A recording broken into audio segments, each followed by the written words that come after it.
Peu importe la taille de ton église, je voudrais peser ton église par la taille de ta réunion de prière. Le dimanche matin, tout le monde part à l'église, mais la plus petite réunion dans toutes les églises, c'est toujours la réunion de prière. Aujourd'hui, maintenant, dans mon église aux Bahamas, je suis vraiment heureux de vous annoncer qu'une des plus grandes réunions dans notre église, c'est la réunion de prière. Des centaines de personnes se réunissent tous les lundis. Ils sont en train de le faire maintenant. Pendant que je suis avec vous, non loin d'ici, aux Bahamas, ce n'était pas toujours le cas comme ça. Je suis parti dans les églises avec 5000 membres et le jour de prière, il y a juste une centaine de personnes et très souvent ce sont des vieillards. Des vieillards qui viennent parce qu'ils n'ont rien d'autre à faire. Je vais dire certaines choses sur la prière ce soir, mais peu importe. Il n'y a aucun endroit dans la Bible où il y a un ministère d'intercesseur. J'ai lu la Bible 32 fois et je ne peux pas trouver cela où Dieu dit qu'il y a un ministère particulièrement réservé aux intercesseurs. Ça n'existe pas dans la Bible. Il y a des personnes qui ont intercédé, mais il n'y a pas de ministère réservé aux intercesseurs. Je le dis pourquoi? Parce qu'il y a des gens qui partent dans l'église avec des gens qui ils ont décidé de laisser certaines choses à un groupe appelé des intercesseurs. Selon la parole de Dieu, tout le monde est supposé prier et prier cela sans cesse. Et ma question est maintenant, pourquoi est-ce que les gens dans l'église ont peur de la réunion de prière? Pourquoi est-ce qu'ils ne partent pas? J'ai découvert cela parce qu'à un certain moment, moi-même, j'ai arrêté de partir à la prière. Pourquoi est-ce que les gens ne prient pas? Parce qu'ils n'obtiennent pas de résultats. On prétend qu'on a les résultats. Si la prière marchait si bien, pourquoi est-ce qu'on ne part pas dans les réunions de prière? La réunion de prière est devenue une expérience de dépression pour beaucoup de personnes. On part pendant des heures et après rien ne se passe. C'est pour cela qu'on arrête de partir après un moment. Ne soyez pas déprimés, je vais vraiment vous aider aujourd'hui. Mais on doit d'abord gérer certains éléments. On aime chanter, on aime adorer. On aime être présent quand tout le monde est dans un culte d'adoration, mais les réunions de prière, on ne peut pas vraiment trouver du temps pour cela. Maintenant, il y a la vie de prière personnelle. Beaucoup d'entre nous avons ce qu'on appelle les livres de cuisine. Les livres de cuisine sont formidables, juste qu'on ne les utilise pas. Et chaque fois que vous voyez un nouveau cahier de cuisine, vous achetez. Et c'est comme ça que ça reste sur les étagères à la cuisine. Mais on ne les utilise jamais vraiment. On les aime vraiment. En fait, ce qu'on aime en réalité, ce sont les photos qui se trouvent dans les livres de cuisine. Mais on ne les utilise pas de façon quotidienne. Et beaucoup de personnes, c'est le cas avec eux. Ils achètent des cahiers, des livres de prière, mais jamais n'utilisent cela. Pourquoi est-ce qu'on ne prie pas? Matthieu 6, verset 5 dit quelque chose, c'est une phrase que Jésus-Christ a dite. Il dit, et quand vous priez, on va s'arrêter à ce niveau. Il n'a pas dit, et si vous priez, mais il met l'emphase sur quand vous priez. Il est en train de parler à ses disciples. Il dit, quand vous priez.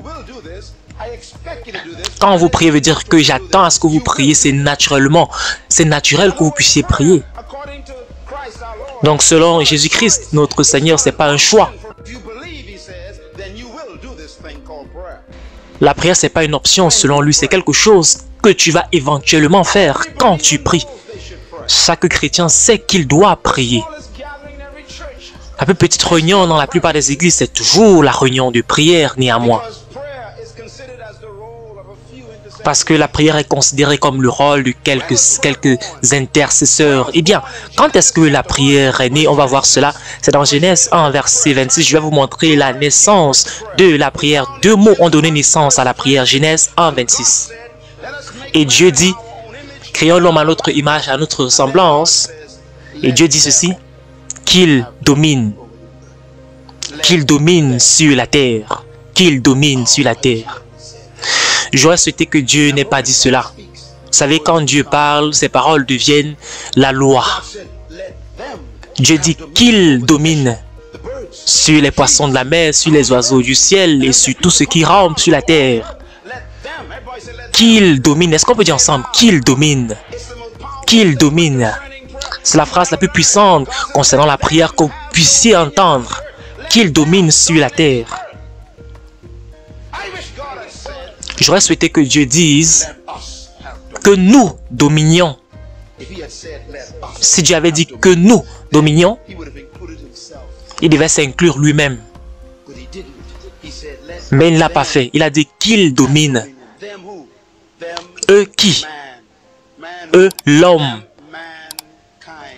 L'homme, on parle là de l'humanité. Qu'est-ce qu'un homme? L'homme est une créature assez étrange. Parce qu'en Genèse 1, il est dit que Dieu a créé l'homme. Et dans Genèse 2, il a façonné l'homme. Il a formé le corps de l'homme. Il a maintenant mis l'homme dans ce corps qu'il avait formé. Et donc l'homme, il faut savoir que l'homme, c'est le nom que Dieu a donné à l'esprit. Et maintenant, il a pris l'esprit là pour mettre dans un corps.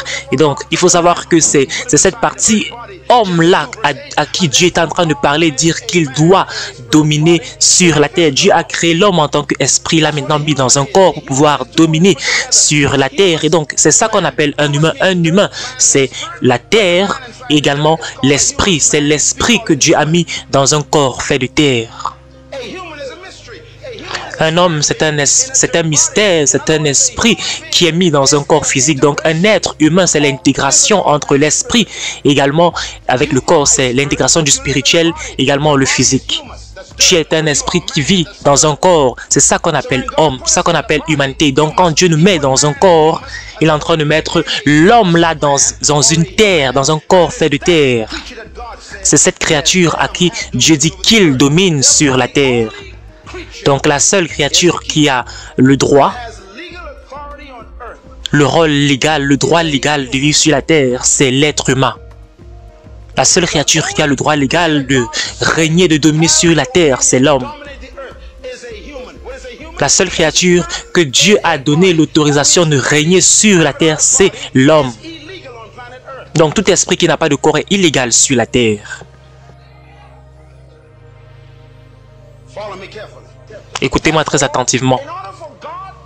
Donc pour que Dieu puisse faire quelque chose sur la terre, il fallait pouvoir obéir à sa propre parole. La Bible nous dit même exactement que Dieu dit « J'ai placé ma parole au-dessus de mon nom ».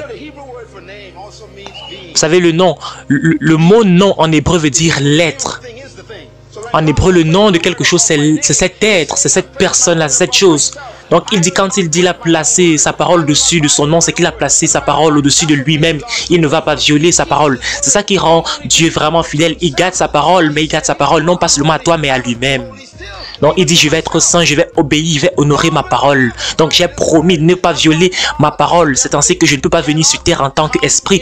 Je dois venir, si je dois venir sur terre, je dois venir en tant que corps. C'est pour cela que Jésus-Christ est venu en tant qu'être humain physique.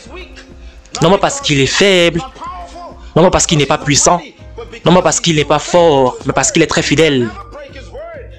Il est fidèle à sa parole. Dieu ne viendra pas sur cette planète en tant qu'esprit.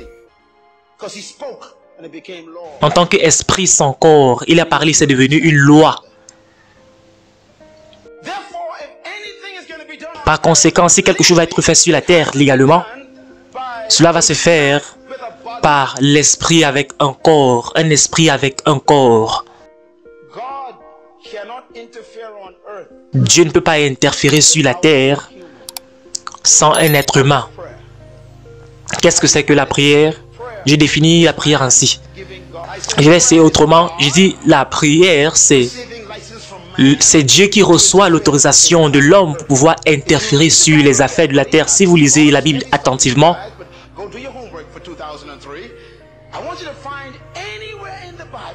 trouvez n'importe quel endroit dans la Bible. Faites juste vos recherches. Est-ce qu'il y a un endroit dans la Bible où Dieu a agi sur la terre sans un homme?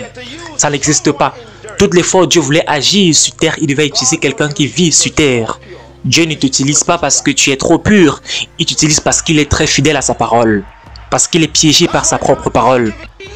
C'est la raison pour laquelle Dieu te pardonne parce qu'il a besoin de ton corps. Dieu te purifie parce qu'il a besoin de toi, il a besoin de ton corps. Quand Dieu vient vers Abraham, il dit que trop c'est trop avec Sodome et Gomorrhe. Il dit je vais détruire Sodome et Gomorrhe. Mais Abraham dit pourquoi est-ce que tu viens vers moi puisque tu vas détruire Sodome et Gomorrhe. Il dit j'ai besoin d'un être humain, j'ai besoin de quelqu'un pour pouvoir me donner l'autorisation. Et c'est comme ça qu'Abraham a fait un deal avec Dieu. Et Dieu devait coopérer avec lui. Et maintenant, Abraham a finalement donné comme une permission à Dieu pour pouvoir agir sur la terre. Il dit, Moïse, j'ai entendu les cris de mon peuple, je suis venu pour pouvoir les délivrer. Il dit, maintenant, pourquoi est-ce que tu es venu vers moi? Parce que toi, Moïse, tu es un homme et j'ai besoin de la permission d'un homme pour pouvoir agir sur terre. Vous allez comprendre après que je sois parti.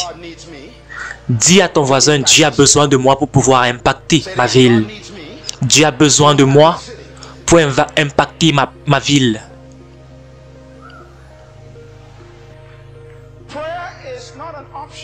La prière n'est pas une option pour le chrétien, c'est une nécessité. Le thème de cette conférence, c'est l'interférence surnaturelle et la seule façon pour que Dieu puisse interférer de façon surnaturelle, c'est parce qu'il a besoin d'un être humain. Jésus a dit que les hommes doivent toujours prier. Les hommes doivent toujours prier sans cesser. Une autre phrase que Jésus-Christ dit, c'est qu'il nous a donné les clés du royaume. Il dit ce que vous allez lier sur la terre, alors sera lié dans le ciel. Ce que vous déliez sur la terre sera délié dans le ciel. Votre corps est la partie la plus importante pour Dieu maintenant. C'est pour cela quand vous perdez votre corps, vous devez partir. Quand votre corps cesse de fonctionner, vous devez partir parce que vous êtes maintenant illégal en tant qu'esprit. En fait, Dieu est tellement engagé envers ton corps qu'il a prévu quelque chose qu'il appelle la guérison. Dieu va te guérir cette nuit parce qu'il a besoin de ton corps, non pas parce qu'il voudrait que tu te sentes bien. Vous ne comprenez pas vraiment le sens de la guérison. Je dis, Dieu va te restaurer cette nuit physiquement, non pas parce qu'il voudrait que tu te sentes bien, mais parce qu'il a vraiment besoin de ce corps, le corps dans lequel tu vis. Est-ce que tu peux lever tes mains pour pouvoir célébrer Dieu parce qu'il aura besoin de ton corps et qu'il va te guérir par conséquent? C'est la raison pour laquelle beaucoup de personnes ne sont pas guéries, ils viennent à l'église parce qu'ils veulent se sentir mieux, ils veulent mieux se sentir, avoir un meilleur sentiment, mais dis à Dieu, guéris-moi, non pas parce que je voudrais bien me sentir, mais parce que tu as besoin de mon corps pour pouvoir agir sur cette terre. Votre corps est très important pour Dieu. Christ est un esprit et il est illégal sur terre sans un corps.